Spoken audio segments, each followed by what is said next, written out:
ప్రతి డివిజన్ కి 2 కోట్ల రూపాయలు ఇస్తున్నారు అభివృద్ధి కార్యక్రమాలకి. ఒక కార్పొరేటర్ గా మీరు ఇప్పటివరకు కార్పొరేటర్ గా సంతృప్తిగా ఉన్నారా? సీతాఫల్ మండి డివిజన్ కార్పొరేటర్ గా అలాగే ఈ 2 కోట్ల రూపాయలతోటి ఎలాంటి కార్యక్రమాలు చేయబోతున్నారు? 2 years నుంచి నేనైతే సాటిస్ఫై లేదు. బిఫోర్ దట్ చాలా వర్క్స్ మేము చేసాము.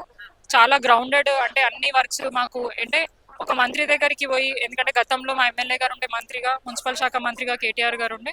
సో వారి దగ్గరికి ఒక ఎగ్జాంపుల్ ఒక 10 ప్రపోజల్స్ మేము తీసుకెళ్తే కనీసం 8 ఇమీడియట్ గా శాంక్షన్ అయిపోయి మాకు 1-2 months లో ఆ వర్క్ గ్రౌండెడ్ లా కనిపిస్తుంది. కానీ ఇప్పుడు 2 years అయింది. ముఖ్యమంత్రియే మున్సిపల్ శాఖ మంత్రిగా ఉన్నారు. 2 years నుంచి పట్టించుకోలేదు.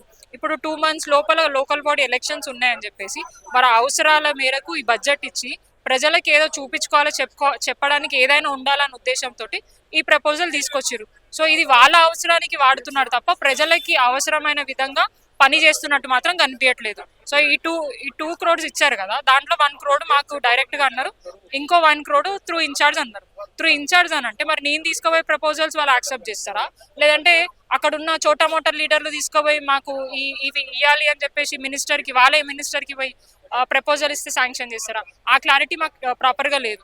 సో ఇచ్చినట్టే ఇచ్చి తీసుకున్నట్టు అంటే ఏదో ఇచ్చినామని చెప్పుకోవడానికే కానీ రియాలిటీగా కార్పొరేటర్ కి ఫుల్ ఫ్లెజ్ గా బడ్జెట్ వచ్చిందని మేము అనుకోవట్లేదు.